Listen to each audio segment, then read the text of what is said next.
साथियों नमस्कार, मैं हूं नीरज पटेल और आप देख रहे हैं नेशनल जनमत। बीजेपी के शिखर पुरुष प्रधानमंत्री नरेंद्र मोदी कितना भी बाबा साहब और संविधान के सामने सर झुका लें, हकीकत यही है कि बीजेपी की नजर में SC ST वर्ग के नागरिकों की हैसियत जानवरों से भी बदतर है। नेशनल जनमत कोई बात यूं ही नहीं कहता। अपनी बात की पुष्टि के लिए इस खबर को देखिए। स्पष्ट तौर पर लिखा है, मध्य प्रदेश की बीजेपी सरकार ने जहां पर तथाकथित रूप से पिछड़े वर्ग के मुख्यमंत्री मोहन यादव बैठे हुए हैं, उनकी सरकार ने SC ST वर्ग के कल्याण के लिए आवंटित करोड़ों का बजट गौ संवर्धन यानी कि गाय की देखरेख के लिए दे दिया है और कुछ बजट का हिस्सा धार्मिक स्थलों के उत्थान के लिए दे दिया है। मतलब SC ST वर्ग के कल्याण से ज्यादा जरूरी उनका धार्मिक एजेंडा, धार्मिक पशु गाय निश्चित तौर पर उनके धार्मिक एजेंडे में है, उसके संवर्धन में मुझे कोई ऐतराज नहीं, लेकिन SC ST वर्ग के नागरिकों का अधिकार एक जानवर के नाम पर आवंटित करना, यही बीजेपी का असली चाल चरित्र चेहरा है। मीडिया रिपोर्ट्स बताती हैं कि मध्य प्रदेश सरकार ने हाल में ही जो राज्य का बजट पेश किया है उसमें पशुपालन विभाग ने 252 करोड़ रुपए का बजट गौ संवर्धन बोर्ड के लिए रखा है।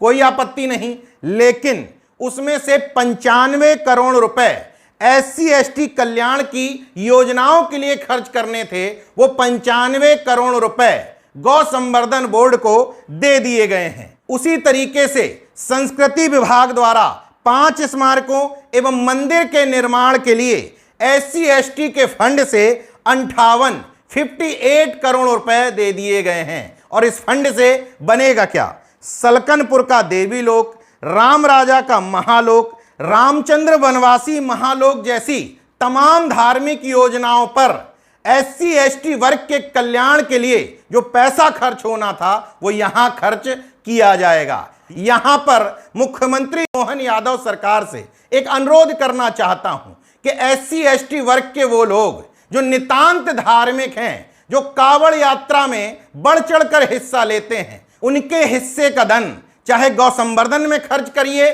चाहे अपने मंदिर और अन्य धार्मिक एजेंडे में, लेकिन SC ST वर्ग के वो लोग जो पूरी तरीके से अंबेडकरवादी यानी कि वैज्ञानिक चिंतन और दृष्टिकोण पर आधारित हैं, उनके हिस्से का खर्च उनके बच्चों की शिक्षा पर ही करें तो ज्यादा बेहतर होगा। मैं उन लोगों की लड़ाई कतई नहीं लड़ना चाहता जो आज भी इस बात को लेकर के परेशान हैं कि मैंने मंदिर में घुसने की कोशिश की और मुझे पीट दिया गया। तुम वहां करने ही क्या गए थे? अगर अस्पताल, स्कूल या अन्य किसी सरकारी संस्थान में घुसने को लेकर तुम्हारे साथ अभद्रता की जाती है तो नेशनल जनमत ये लड़ाई लड़ने को तैयार है।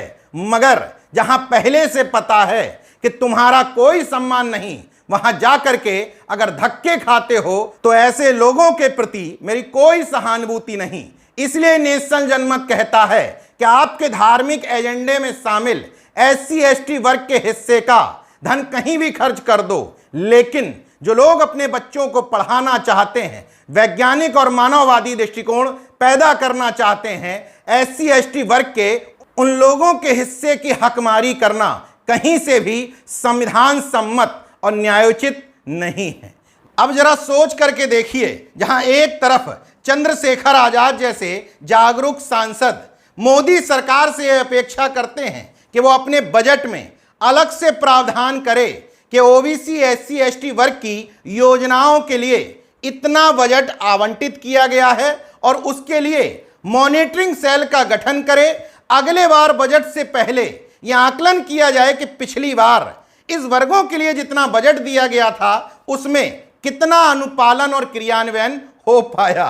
दूसरी तरफ जो बजट पहले से आवंटित कर रखा है SC ST वर्ग के लिए, उसको बीजेपी सरकार जानवरों के नाम पर और धर्म के नाम पर खींच ले रही है। मतलब लड़ाई आसान नहीं है, मांगने से यहां कुछ नहीं मिलने वाला।